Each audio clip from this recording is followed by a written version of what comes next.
Today, Congress certified the 2024 presidential election without fear for Congress members' lives or any chance to hang the vice president. There was no mob violently storming the Capitol today to stop the proceeding.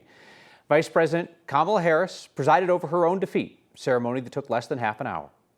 Donald J. Trump of the state of Florida has received 312 votes. Kamala D. Harris of the state of California has received 226 votes. There was a ton of security in Washington today as a result of the violence of January 6, 2020. But no one challenged Trump's victory inside the Capitol, not with their words, not with physical force. It was a typically American, peaceful transfer of power. Quite the contrast to 4 years ago when Trump and his allies pressured Vice President Mike Pence to block certification of Trump's loss to keep them in power. Pence refused, and a pro-Trump mob stormed the Capitol, some beating police officers and calling for Pence's execution. Trump has called the January 6th mob patriots, warriors, and victims. Trump has specifically downplayed the convictions of rioters convicted of attacking police officers, suggesting that they were treated unfairly by the system. Here's a reminder of the Coloradans, who may soon be pardoned for the January 6th attack at the Capitol. At least 20 Coloradans could receive Trump pardons for the January 6th attack on the Capitol.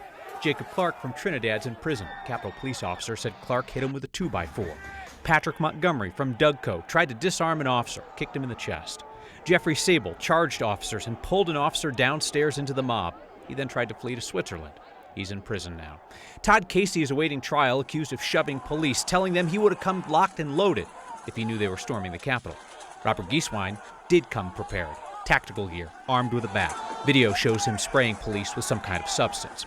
He's already out of prison. There's Pastor Tyler Etheridge from Colorado Springs, who removed fencing and told the crowd to keep fighting as the mob beat law enforcement. Avery McCracken, Telluride, accused of punching and shoving officers.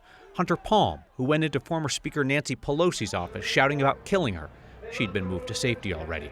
Thomas Hamner from Peyton, sentenced for fighting officers outside the Capitol. Cleet Keller, the former Olympian who wore his Olympic jacket to storm the Capitol. Matthew Melson from Wheat Ridge, facing trial for pushing an officer and trying to grab the officer's baton, and the list goes on. Coloradans involved with the January 6th attack on the Capitol, or as President-elect Donald Trump now says, a day of love.